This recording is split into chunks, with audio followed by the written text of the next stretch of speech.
నమస్కారం NS news కి స్వాగతం. నా పేరు ఉషా. ముందుగా ముఖ్యాంశాలు. ఓ మహిళ కుటుంబ సమస్యలతో అల్వాల్ పోలీస్ స్టేషన్ లో ఫిర్యాదు చేసి వెళ్తున్న క్రమంలో ఇదే పోలీస్ స్టేషన్ పరిధిలో గత 4 రోజుల క్రితం అత్యాచారానికి గురైందని మేడ్చల్ డీసీపీ కోటిరెడ్డి తెలిపారు. ఈ కేసులో అల్వాల్ పోలీసులు, ఎస్ఓటీ, సిసిఎస్ పోలీసులు దర్యాప్తు ప్రారంభించి నిందితులను పట్టుకున్నట్లు కోటిరెడ్డి తెలిపారు.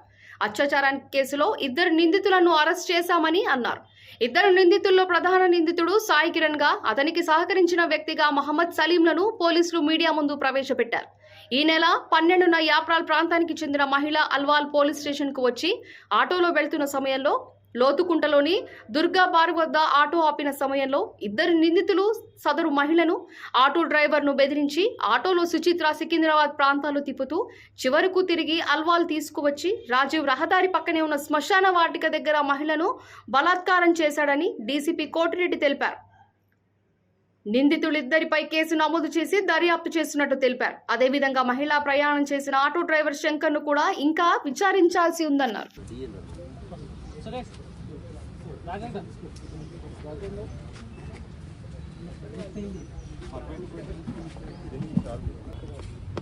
అల్వాల్ పోలీస్ స్టేషన్ పరిధిలో సంచలనం లేపినటువంటి ఒక రేప్ కేసులో రికార్డ్ టైంలో అల్వాల్ పోలీసు, ఎస్ఓటీ, సిసిఎస్ ముగ్గురు జాయింట్ గా దీని మీద పనిచేసి డిటెక్ట్ చేయడం జరిగింది. కేసు వివరాలు చూస్తే మనకి శుక్రవారం నైట్ ఒక వివాహిత మహిళ తన కుటుంబ సమస్యలతోటి అల్వాల్ పోలీస్ స్టేషన్ లో కంప్లైంట్ చేసి పోవటము, ఆమె రిటర్న్ లో నైట్ 10-10:30 టైంలో పోలీస్ స్టేషన్కి వస్తుంది. కంప్లైంట్ ఇచ్చి రిటర్న్ పోతున్నటువంటి టైంలో ఒక ఆటోని ఎంగేజ్ చేసుకొని ఆమె ఒక హోటల్ దగ్గర ఆకలి అవుతున్న ఉద్దేశంతో హోటల్ దగ్గర ఆగినప్పుడు Durga bar and restaurant Lothukunta దగ్గర ఉన్నటువంటి దుర్గా బార్ అండ్ రెస్టారెంట్ సమీపంలో ఆగినప్పుడు అక్కడ మాట వేసి ఆటో డ్రైవర్స్ రెగ్యులర్ గా అక్కడ మద్యం సేవించడానికి వెళ్తుంటారు. అదే టైంలో ఈ మహిళను చూసి వాళ్ళు ఆమెను ఏ విధంగా సరే లోపరుచుకోవాలనే ఉద్దేశంతో అక్కడ వాళ్ళు పథకం ప్రకారం వీళ్ళు ప్లాన్ చేసుకుంటారు. ఇందులో ముద్దాయిలు 2 Rangapaka Sai Kiran alias Nani, auto driver Alwal. ఇతను మెయిన్ ముద్దాయి. ఇందులో ఇతను ఒక్కడే నేరంలో పాల్గొనడం జరిగింది. ఇతనికి మహమ్మద్ సలీం అనే వ్యక్తి సహకరిస్తాడు.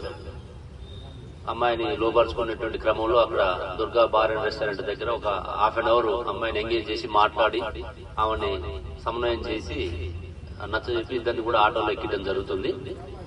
ఆటోలో ఎక్కిన తర్వాత ఇక మొత్తం అందులో అప్పటికే అతను మద్యం సేవించి కొంత బాటిల్స్ కూడా, బీర్ బాటిల్ ఇవన్నీ కూడా పెట్టుకుని ఆ డ్రైవర్ ని కూడా బెదిరించడం జరుగుతుంది. డ్రైవర్ బెదిరించి నేను మన కడకలా తీసుకెళ్లాలని చెప్పేసి దాదాపు ఒక 1 అవర్ ఎక్కడ ఐసోలేటెడ్ ప్లేస్ దొరుకుతుందని చెప్పేసి అప్పటి వరకు ఆటోలో తిప్పడం జరిగింది. ఆ ప్రాసెస్ లో వాళ్ళు సుచిత్ర, సికింద్రాబాద్, లోతుకుంట ఈ ప్రాంతాలన్నీ కూడా తిరిగిన తర్వాత మన ఏరియాలో గణేష్ టెంపుల్, లోతుకుంట శ్మశాన వాటికి దగ్గర ఒక ఐసోలేటెడ్ ప్లేస్ ని ఐడెంటిఫై చేసుకుని అక్కడ ఆటో దింపని చెప్పడం జరుగుతుంది. దింపిన తర్వాత అమ్మాయిని ఇబ్బంది పెట్టి తర్వాత అక్కడే వదిలేసిపోవడం జరుగుతుంది. ఆ తర్వాత నైట్ అప్పటికి 12-1 అట్లా అవుతుంది.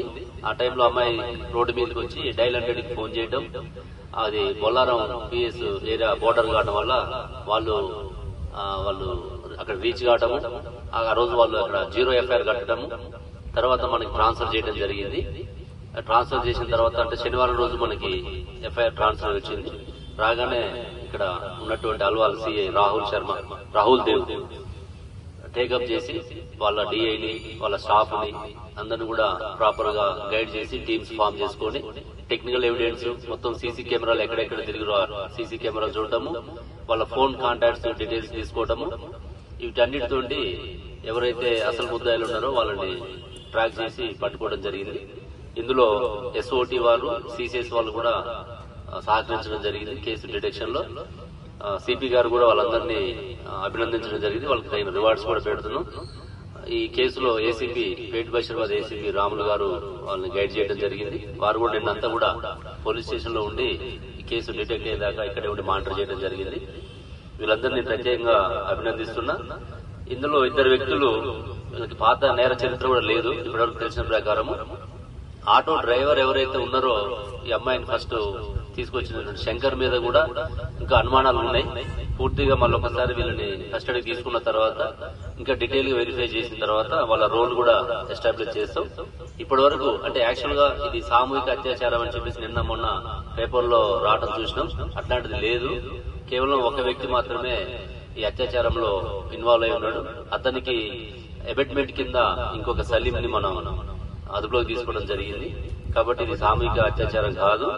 ఎవరైనా సరే అంటే మహిళలు అర్ధరాత్రి రోడ్డు మీదకి పోతే ఇట్లాంటివి చేస్తారన్నట్టు ఒక భయానక వాతావరణం క్రియేట్ చేశారు. కాబట్టి వీళ్ళ మీద సీరియస్ గా యాక్షన్ తీసుకొని మళ్ళీ అట్లాంటి వాళ్ళకి రిపీట్ కాకుండా ఎవరికన్నా మైండ్ లో ఇట్లాంటి ఆలోచనలు ఉంటే వాళ్ళకు కూడా ఒక భయం కలిగించే విధంగా వీళ్ళకి శిక్ష పడేట్టు చూస్తాం.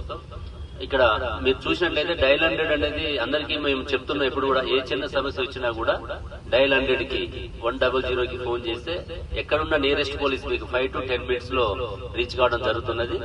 కాబట్టి దాన్ని సద్వినియోగం చేసుకోవాలి. ఇంకా తెలియని వాళ్ళకు కూడా మీడియా ద్వారా అప్పీల్ చేస్తున్నాం, అవగాహన కల్పించాలి. ఏ చిన్న నేరం జరిగినా కూడా ఇమీడియట్ గా మన సైబరాబాద్ పోలీస్ రెస్పాండ్ అవుతుంది.